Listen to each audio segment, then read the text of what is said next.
ஒரு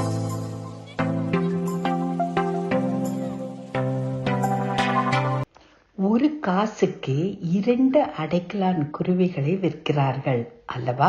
ஆயினும் உங்கள் பிதாவின் சித்தமில்லாமல் அவைகளில் ஒன்றாகிலும் தரையில் விழாது. உங்கள் தலையில் உள்ள மயிர்களெல்லாம் எண்ணப்பட்டிருக்கிறது. ஆதலால் பயப்படாதிருங்கள். அநேகம் அடைக்கலான் குருவிகளை பார்க்கிலும் நீங்கள் விசேஷித்தவர்களாயிருக்கிறீர்கள். மத்தேயு 10:29-30-31. தேவன் நம்மை குறித்து அக்கறை உடையவராக இருக்கிறார். அன்பானவர்களே, சாதாரண ஒரு அடைக்கலான் குருவியை குறித்து தேவன் கவலை உற்றவராக இருக்கிறார். அந்த அடைக்கலான் குருவிக்கு தேவனுடைய அனுமதி இல்லாமல் ஒன்றும் நடக்காதாம்.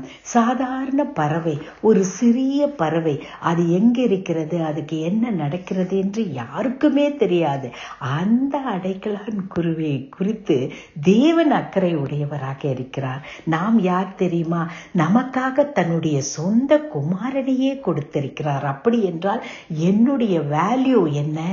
இயேசு கிறிஸ்துவின் ரத்தம். அதனால் தேவன் நம்மை குறித்த அக்கறை உடையவராக இருக்கிறார். நாம் எதை குறித்தும் கலங்க தேவையில்லை. அன்பின் தேவனே, என்னுடைய வாழ்க்கை உம்முடைய பார்வையில் எவ்வளவு விசேஷமானது ஆண்டவரே. அதை எங்களுக்கு நினைவுபடுத்தினபடினால் ஸ்தோத்திரம். உம்மோடு ஐக்கியம் கொண்ட சந்தோஷத்தோடு வாழ கிருபை செய்வீராக. இயேசு கிறிஸ்துவின் மூலமாய் கேட்டுக்கொள்கிறோம். ஆமேன்.